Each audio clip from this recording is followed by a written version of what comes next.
आइए आज हम बात करते हैं सिंधु घाटी सभ्यता में मोहनजोदड़ो। मोहनजोदड़ो के बारे में हम डिटेल से देखेंगे। देखते हैं मोहनजोदड़ो जिसको कहा जाता है मृतकों का टीला, और उसी मोहनजोदड़ो के तमाम गतिविधियों के बारे में हमने पूरा बृहद तरीके से बताने का काम किया है। तो सबसे पहले देखते हैं कि मोहनजोदड़ो की जो खुदाई किसने किया था, यानी खोज किसने किया था। तो 1922 ईस्वी में राखल दास बनर्जी ने मोहनजोदड़ो की आपको खोज किया था। इसी के बाद मोहनजोदड़ो जो है भारतीय इतिहास में एक सिंधु घाटी की सभ्यता के रूप में या हड़प्पा सभ्यता के रूप में प्रकाश में आया, और तब से लेके अब तक वर्तमान समय तक काफी प्रासंगिक बना हुआ है। यह हड़प्पा सभ्यता अर्थात सिंधु घाटी की सभ्यता उस समय की बात है जब 2350 बीसी से लेके 1750 बीसी में बहुत सारे इतिहासकार इसे 2500 बीसी के आसपास की सभ्यता कहते हैं, और 1800 के आसपास की, यानी 2500 से 1800 बीसी के आसपास। तो उस समय के हम मोहनजोदड़ो की बात करेंगे जिसका अर्थ होता है मृतकों का टीला। यह कहां पर है? यह पाकिस्तान के पंजाब प्रांत, भारत एक पंजाब प्रांत भारत में भी है और एक पाकिस्तान में है। तो उसी पंजाब प्रांत के लारकाना जिला में सिंधु नदी के तट पे स्थित है यह मोहनजोदड़ो। और इसमें इसकी जो खासियत है, इसकी सबसे बड़ी खासियत है जो विशाल स्नानागार है। इस विशाल स्नानागार की हम लंबाई चौड़ाई की बात करें तो 11.88 मीटर लंबाई और 2.43 मीटर इसकी गहराई है। और इसमें विशाल स्नानागार खास करके धार्मिक उद्देश्य से यह स्नानागार बनाया गया था। और इसमें जो स्नानागार था इसमें पानी की निकासी नाली बना के किया गया था, जबकि इसमें पानी की भराई यानी स्नान करने के लिए पानी की जो आगमन होता था वो कुएं के माध्यम से होता था, जो कि 2.43 मीटर गहरा था। और इसकी दीवारों पर बिटुमिनस का लेप लगाया जाता था ताकि कोई समस्या उत्पन्न न हो। और यह एक प्रकार का धार्मिक स्नानागार था। और इसमें जब लोग आते थे स्नान करने के लिए तो बगल में नीचे में एक कमरा का व्यवस्था किया जाता था ताकि वहां पे लोग जाके आपको कपड़ा बदल सके। इस प्रकार से विशाल स्नानागार को आपने देखा। ठीक उसी प्रकार से वहां पे मोहनजोदड़ो के ही उत्खनन से एक विशाल अन्नागार मिला है।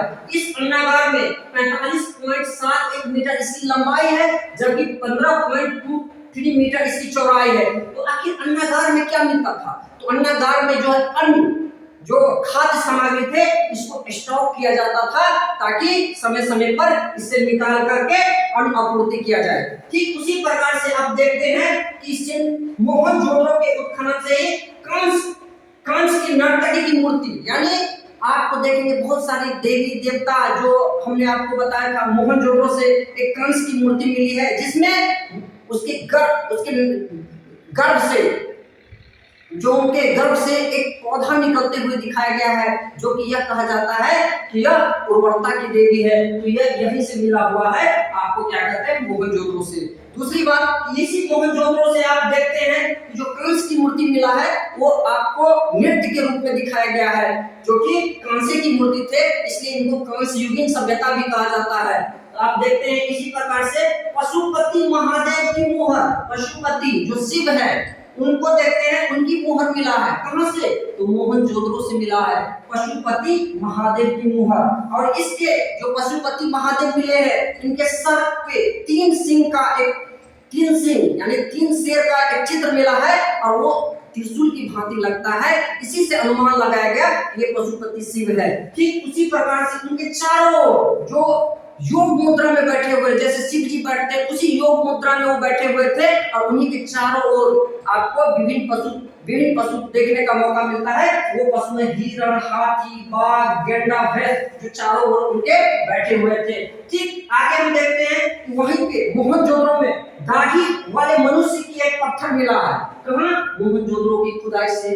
कौन से मिले? दाढ़ी वाले मनुष्य, यानी उस समय के जो मनुष्य होते थे, जो व्यक्ति होते थे, दाढ़ी लगाते थे, जो वहां से मिले हैं। और वो 2 रूप में, जो दाढ़ी वाले मनुष्य की जो मूर्ति मिला है, मूर्ति वो एक लाल चूना पत्थर के रूप में मिला है, और दूसरा सेलखड़ी का बना हुआ था जो आवाज मूर्ति के रूप में वहां से उत्खनन से प्राप्त हुआ है।